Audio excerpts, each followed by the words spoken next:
ਵਾਹਿਗੁਰੂ ਜੀ ਕਾ ਖਾਲਸਾ ਵਾਹਿਗੁਰੂ ਜੀ ਕੀ ਫਤਿਹ। ਖੋਜ ਗੁਰਬਾਣੀ ਵਿੱਚ ਆਪ ਸਭ ਦਾ ਸਵਾਗਤ ਹੈ ਜੀ। ਸਭ ਨੂੰ ਜੀ ਆਇਆਂ ਜੀ। ਆਓ ਅਸੀਂ ਸਾਰੇ ਮਿਲ ਕੇ ਪਹਿਲਾਂ ਸ਼ਬਦ ਦਾ ਉਚਾਰਨ ਅਤੇ ਉਸ ਤੋਂ ਉਪਰੰਤ ਉਸਦੇ ਅਰਥ ਕਰਾਂਗੇ। ਅੱਜ 148ਵਾਂ ਸ਼ਬਦ ਦੀ ਵਾਰੀ ਹੈ ਜੀ। ਗੌੜੀ ਮਹੱਲਾ ਪੰਜਵਾਂ। ਗਰਭ ਵੱਡੋ ਮੂਲ ਇਤਨੋ, ਰਹਿ ਨਹੀਂ ਗੋ ਕਿਤਨੋ ਰਹਾਓ। ਗਰਭ ਵੱਡੋ ਮੂਲ ਇਤਨੋ, ਰਹਿਨ ਨਹੀਂ ਗੋ ਕਿਤਨੋ ਰਹਾਓ। ਬੇਬਰਜਤ ਬੇਦ ਸੰਤਨਾ, ਵਾਹੂ ਸਿਉ ਰੇ ਹਿਤਨੋ। ਬੇਬਰਜਤ ਬੇਦ ਸੰਤਨਾ, ਵਾਹੂ ਸਿਉ ਰੇ ਹਿਤਨੋ। ਹਾਰ ਜੁਆਰ ਜੁਆ ਬਿਦੇ, ਇੰਦਰੀ ਵਸ ਲੈ ਜਿਤਨੋ। ਹਾਰ ਜੁਆਰ ਜੁਆ ਬਿਦੇ, ਇੰਦਰੀ ਵਸ ਲੈ ਜਿਤਨੋ। ਹਰਨ ਭਰਨ ਸੰਪੂਰਨਾ, ਚਰਨ ਕਮਲ ਰੰਗ ਰਿਤਨੋ। ਹਰਨ ਭਰਨ ਸੰਪੂਰਨਾ, ਚਰਨ ਕਮਲ ਰੰਗ ਰਿਤਨੋ। ਨਾਨਕ ਉਧਰੇ ਸਾਧ ਸੰਗ, ਕਿਰਪਾ ਨਿਧ ਮੈਂ ਦਿੱਤਨੋ। ਨਾਨਕ ਉਧਰੇ ਸਾਧ ਸੰਗ, ਕਿਰਪਾ ਨਿਧ ਮੈਂ ਦਿੱਤਨੋ। ਇਸ ਸ਼ਬਦ ਵਿੱਚ ਗੁਰੂ ਜੀ ਸਾਨੂੰ ਕਹਿੰਦੇ ਹਨ ਕਿ ਗੁਰਮੁਖੋ, ਇਹ ਮਨੁੱਖਾ ਜੀਵਨ ਦਾ ਗਰਭ ਵੱਡੋ। ਗਰਭ ਵੱਡੋ ਭਾਵ ਸਾਨੂੰ ਇਤਨਾ ਵੱਡਾ ਹੰਕਾਰ ਹੈ ਜੀ। ਫਿਰ ਗੁਰੂ ਜੀ ਕਹਿੰਦੇ ਹਨ, ਪਰ ਇਸ ਦੀ ਆਪਣੀ ਹੋਂਦ ਦਾ ਮੂਲ ਟਿਕਾਣਾ ਬਹੁਤ ਥੋੜ੍ਹਾ ਜਿਹਾ ਹੀ ਹੈ ਜੀ। ਅਤੇ ਇਹ ਇਸ ਸੰਸਾਰ ਵਿੱਚ ਇੱਕ ਰਕਤ ਬਿੰਦ ਗਾਤਨੋਂ ਭਾਵ ਕਿ ਥੋੜ੍ਹੇ ਸਮੇਂ ਲਈ ਆਇਆ ਹੈ ਜੀ। ਫਿਰ ਗੁਰੂ ਜੀ ਕਹਿੰਦੇ ਹਨ, ਗੁਰਮੁਖੋ, ਇਸ ਮਨੁੱਖ ਜੀਵ ਦਾ ਸੰਸਾਰ ਵਿੱਚ ਭਾਵੇਂ ਪੱਕਾ ਸਦਾ ਲਈ ਟਿਕਾਣਾ ਨਹੀਂ ਹੈ ਜੀ। ਫਿਰ ਗੁਰੂ ਜੀ ਕਹਿੰਦੇ ਹਨ, ਪਰ ਫਿਰ ਵੀ ਇਸ ਨੂੰ ਪਦਾਰਥਾਂ ਦੀ ਮੋਹ ਮਾਇਆ ਦੀ ਬੜੀ ਜ਼ਿਆਦਾ ਪਕੜ ਹੈ ਜੀ। ਫਿਰ ਗੁਰੂ ਜੀ ਕਹਿੰਦੇ ਹਨ, ਜਿਸ ਗੱਲ ਤੋਂ ਸਾਡੇ ਵੇਦ, ਧਰਮ ਗ੍ਰੰਥ ਅਤੇ ਸਾਡੇ ਵਾਸਤੇ ਸ੍ਰੀ ਗੁਰੂ ਗ੍ਰੰਥ ਸਾਹਿਬ ਜੀ ਅਤੇ ਸਾਡੇ ਉਸ ਵਿੱਚ ਦਰਜ ਬਾਣੀ ਅਤੇ ਸਾਡੇ ਗੁਰੂਜਨ ਵਰਜਦੇ ਸਨ, ਮਨ੍ਹਾ ਕਰਦੇ ਸਨ ਜੀ। ਫਿਰ ਗੁਰੂ ਜੀ ਕਹਿੰਦੇ ਹਨ, ਪਰ ਇਹ ਮਨੁੱਖਾ ਜੀਵ ਉਹਨਾਂ ਨਾਲ ਹੀ ਪਿਆਰ ਪਾਉਂਦਾ ਹੈ ਜੀ, ਪਿਆਰ ਕਰਦਾ ਹੈ ਜੀ, ਭਾਵ ਆਪਣੇ ਮਾਇਆਵੀ ਵਿਕਾਰਾਂ ਵਿੱਚ ਫਸਦਾ ਹੈ ਜੀ। ਫਿਰ ਗੁਰੂ ਜੀ ਕਹਿੰਦੇ ਹਨ, ਜੂਆ ਖੇਡਣ ਵਾਲਾ ਜੁਆਰੀ ਦੀ ਵਿਧੀ ਨਾਲ ਆਪਣਾ ਸਾਰਾ ਪੈਸਾ ਧਨ ਮਾਲ ਹਾਰ ਦਿੰਦਾ ਹੈ ਜੀ। ਇਹ ਗੁਰੂ ਜੀ ਸਾਨੂੰ ਇਸ ਸ਼ਬਦ ਵਿੱਚ ਉਦਾਹਰਨ ਦੇ ਰਹੇ ਹਨ ਜੀ, ਕਿ ਜਿਸ ਤਰ੍ਹਾਂ ਇੱਕ ਜੁਆਰੀ ਹੋਵੇ ਅਤੇ ਉਹ ਜੂਆ ਖੇਡ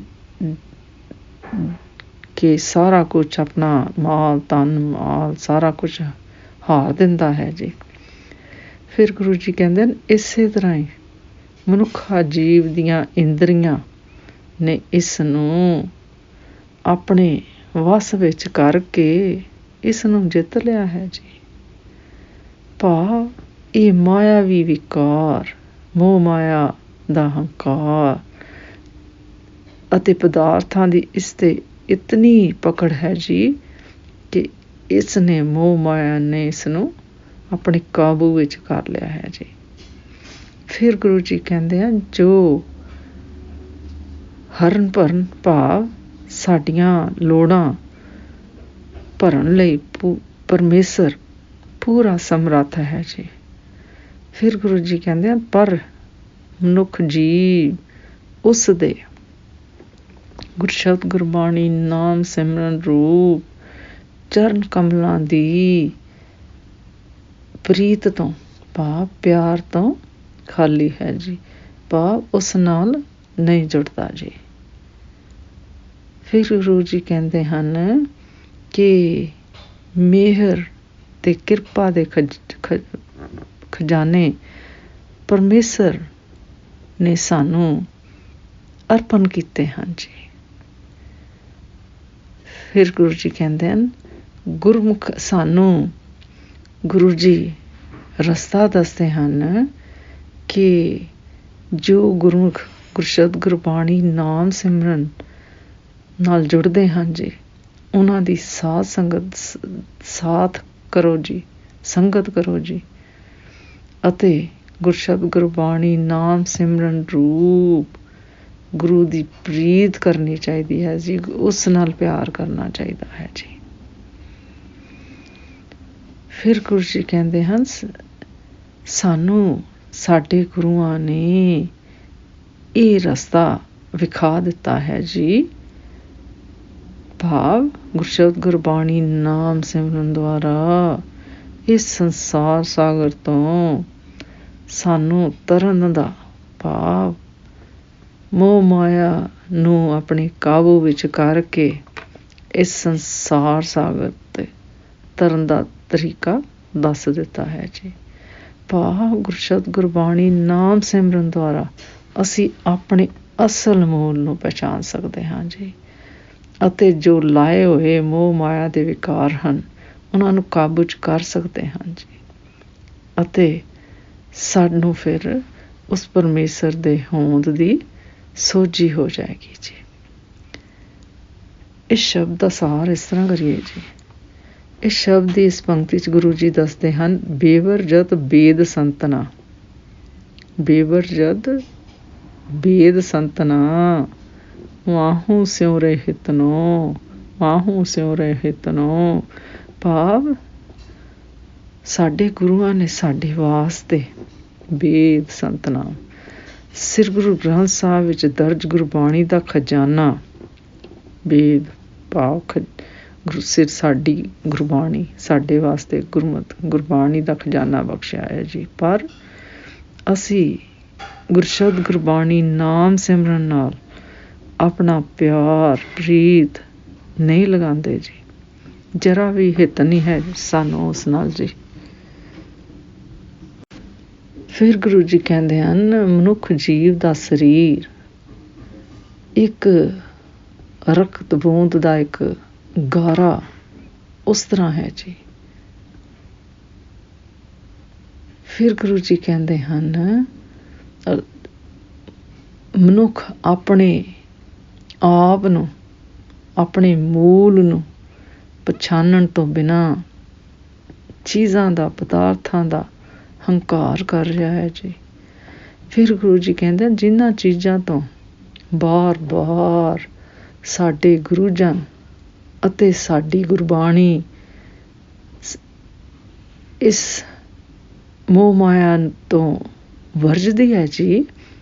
ਫਿਰ ਗੁਰੂ ਜੀ ਕਹਿੰਦੇ ਹਨ ਇਹ ਮਨੁੱਖ ਮੁੜ ਕੇ ਉਹਨਾਂ ਵੱਲ ਹੀ, ਭਾਵ ਮਾਇਆ ਵਾਲੀ ਵਿਕਾਰਾਂ ਵਿੱਚ, ਮੋਹ ਮਾਇਆ ਵੱਲ ਹੀ ਨੱਸਦਾ ਹੈ ਜੀ। ਫਿਰ ਗੁਰੂ ਜੀ ਕਹਿੰਦੇ ਹਨ ਪਰ ਸੱਚਾਈ ਇਹ ਹੈ ਜੀ ਕਿ ਇਹ ਪਰਮੇਸ਼ਰ ਨੂੰ ਵਿਸਾਰ ਕੇ ਇੱਕ ਜੁਆਰੀਏ ਦੀ ਤਰ੍ਹਾਂ ਆਪਣੇ ਜਨਮ ਦੀ ਬਾਜੀ ਜੂਏ ਵਿੱਚ ਹਾਰੀ ਬੈਠਾ ਹੈ ਜੀ, ਭਾਵ ਮੋਹ ਮਾਏ ਵਿਕਾਰਾਂ ਵਿੱਚ ਹਾਰੀ ਬੈਠਾ ਹੈ ਜੀ। ਫਿਰ ਗੁਰੂ ਜੀ ਕਹਿੰਦੇ ਹਨ ਇਹ ਮਨਮਤੀ ਸਿਧਾਂਤਾਂ ਦਾ ਜੂਆ ਖੇਡਦਾ ਹੈ। ਫਿਰ ਗੁਰੂ ਜੀ ਕਹਿੰਦੇ ਹਨ ਅਤੇ ਇਹ ਆਪਣਾ ਰਤਨ ਪਦਾਰਥ ਵਰਗਾ ਜਨਮ ਜੂਏ ਵਿੱਚ ਹਾਰੀ ਬੈਠਾ ਹੈ, ਭਾਵ ਮੋਹ ਮਾਇਆ ਵਿੱਚ ਹੀ ਹਾਰੀ ਬੈਠਾ ਹੈ।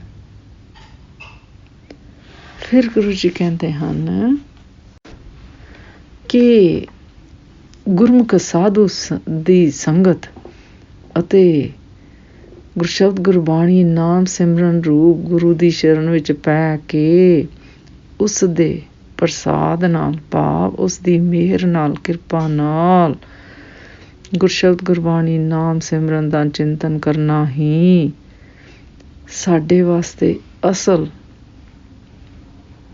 ਮੂਲ ਹੈ ਜੀ। ਆਪਣੇ ਮੂਲ ਨੂੰ ਪਛਾਣਨਾ ਹੈ ਜੀ। ਫਿਰ ਗੁਰੂ ਜੀ ਕਹਿੰਦੇ ਹਨ ਅਤੇ ਇਸ ਨਾਲ ਹੀ ਸਾਡੇ ਮਨ ਵਿੱਚ, ਜੀਵਨ ਵਿੱਚ, ਮਨੁੱਖਾ ਜੀਵਨ ਵਿੱਚ ਪਲਟਾ ਆ ਸਕਦਾ ਹੈ ਜੀ। ਫਿਰ ਗੁਰੂ ਜੀ ਇਸ ਸ਼ਬਦ ਦੀਆਂ ਇਹਨਾਂ ਪੰਕਤੀਆਂ ਸਾਨੂੰ ਕਹਿੰਦੇ ਹਨ, ਨਾਨਕ ਉਦਰੇ ਸਾਧ ਸੰਗ ਕਿਰਪਾ ਨਿਤ ਮੈਂ ਚਿੰਤਨੋ, ਨਾਨਕ ਉਦਰੇ ਸਾਧ ਸੰਗ ਕਿਰਪਾ ਨਿਧ ਮੈਂ ਚਿੰਤਨੋ। ਅੱਜ ਦਾ ਵਿਚਾਰ ਕਰਦਿਆਂ ਮੇਰੇ ਕੋਲੋਂ ਨੇਕਾਂ ਭੁੱਲਾਂ ਹੋਈਆਂ ਹੋਣਗੀਆਂ, ਉਸ ਵਾਸਤੇ ਮੈਂ ਖਿਮਾ ਦੀ ਜਾਚਕ ਹਾਂ ਜੀ। ਵਾਹਿਗੁਰੂ ਜੀ ਕਾ ਖਾਲਸਾ, ਵਾਹਿਗੁਰੂ ਜੀ ਕੀ ਫਤਿਹ।